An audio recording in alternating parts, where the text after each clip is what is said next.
Hi everyone, I am Nurhazia Zikri, Professor in Environmental Science and Technology from UPM. I am in charge of telling you the basic things about climate change. So, what is climate change? Climate change is the long-term alteration of temperature and typical weather patterns in a place. Climate change may cause weather patterns to be less predictable. Also, a region might experience lower or higher than average temperatures. In this case, we would like to highlight Malaysia as a country that faces a climate change. And Malaysia is a country that is highly vulnerable to the effects of climate change. The country's tropical climate, coastal location, and reliance on natural resources make it susceptible to a range of climate change impacts, including rising sea levels, more extreme weather events, and also changes in rainfall patterns. In recent years, Malaysia has experienced a number of climate-related disasters, including floods, droughts, and heat waves. These events have caused widespread damage to property and infrastructure and have disrupted people's lives. The government of Malaysia has taken some steps to address climate change, but more needs to be done. The country needs to invest in renewable energy, improve energy efficiency, and reduce deforestation. It also needs to develop a more comprehensive plan to adapt to the impacts of climate change. Climate change is a very serious threat to Malaysia, but it is not too late to take action. By taking steps to mitigate and adapt to climate change, Malaysia can protect its people and I believe that its environment for future generations. Hello and Assalamualaikum. I am Siti Atira binti Badrul Hisham, a climatologist at University of Putra Malaysia, UPM. In order to understand more about the climate change in Malaysia, we need to know some of the causes of the climate change. Therefore, I will explain further the causes of the climate change in Malaysia. The first causes of climate change is deforestation. Deforestation refers to the process of clearing and destroying large areas of forest or woodland area.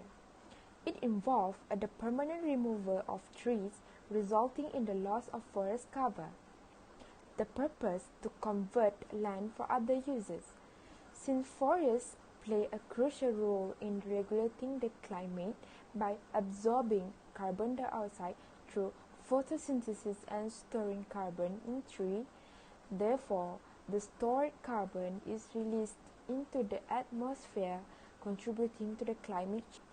Next are greenhouse gas emissions. Some gases, such as carbon dioxide and methane, act as greenhouse gases in the Earth's atmosphere.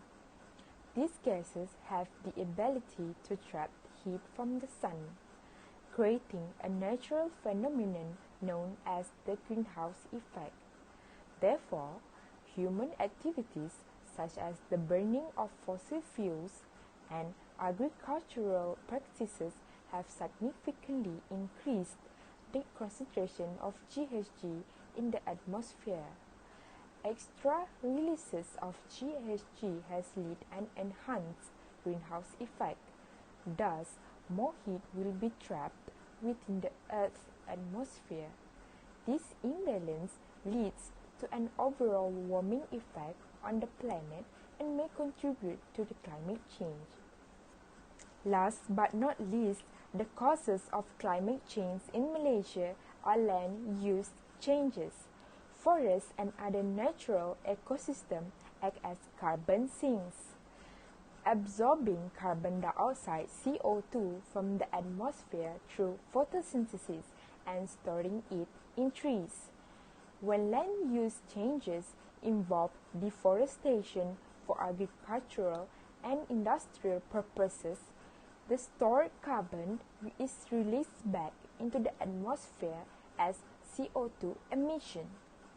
This leads to the increased greenhouse gas concentrations and contributes to climate change.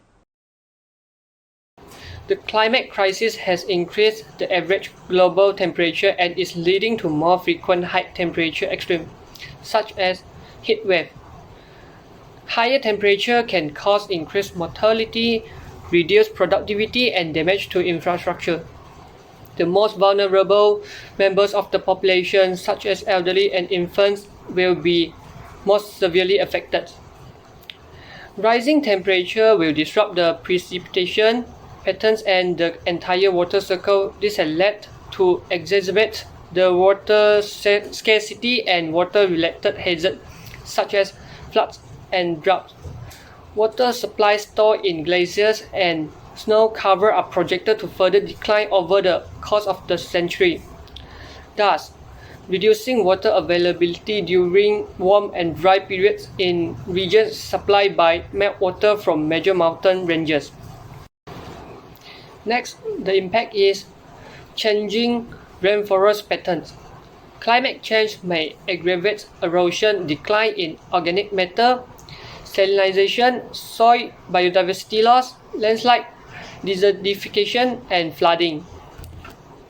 And third, the implication of climate change is the sea level will rise. Sea level rise will increase the risk of flooding and erosion around the coast, with significant consequences for the people, infrastructure, business, and nature in these areas. Sea level rise is projected to extend salinization of groundwater, decreasing freshwater availability for humans and ecosystem in coastal areas. As sea level rises, the amount of saltwater infiltrating the groundwater aquifer will increase, which can make the water too salty for human consumption. Last but not least, ecosystem disruption will also happen due to the climate change. Higher temperatures are also expected to cause a shift in the geographical distribution of climate zones. These changes are altering the distribution and abundance of many plants and animal species, which are already under pressure from habitat loss and pollution. Temperature rises are also likely to influence phenology, which refer to the behavior and life cycle of animals and plant species. This could in turn lead to increased number of pests and invasive species, and a higher incidence of certain human diseases. Hi everyone, I Muhammad Firdaus bin Abdul Majid, as a Environmental and Water Ministry of Malaysia, will suggest some ways to prevent climate change. The first step is transitioning to renewable energy sources is an effective step in preventing climate change. Increase renewable energy generation.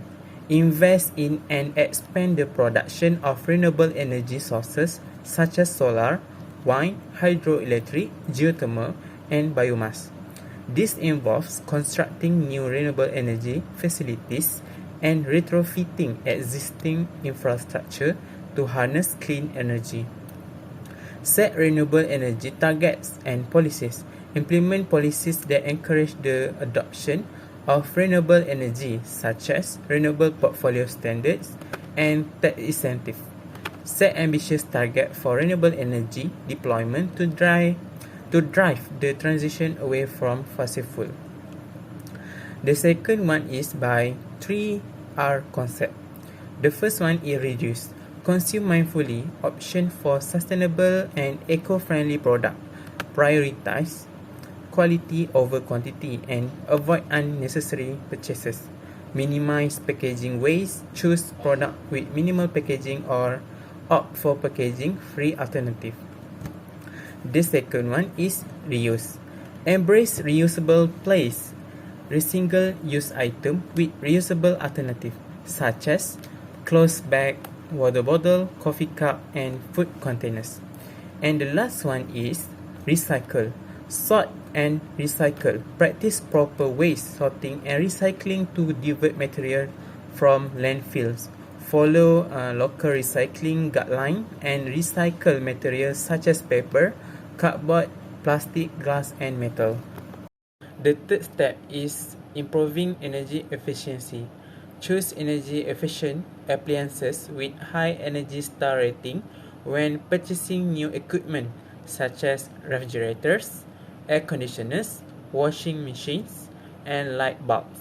These appliances consume less energy while providing the same level of performance. The last step is promote sustainable transportation. Encourage public transportation, invest in efficient and affordable public transportation system, including buses, trams, and trains. Promote their usage by providing incentives such as discount fares, improved roads, and convenient schedule. Next, develop cycling infrastructure. Invest in cycling infrastructure by creating dedicated lanes, bike sharing programs, and secure bike parking facilities. Encouraging cycling as a viable mode of transportation reduce the reliance on cars and decrease carbon emissions. The third one is support walking. Develop pedestrian-friendly infrastructure, including well-maintained sidewalk, crosswalk, and pedestrian zones. Encourage walking by creating safe and accessible roads and promoting the benefits of walking for short distance travel. Promote carpooling and ride-sharing. Encourage carpooling and ride-sharing programs to reduce the number of vehicles on the roads.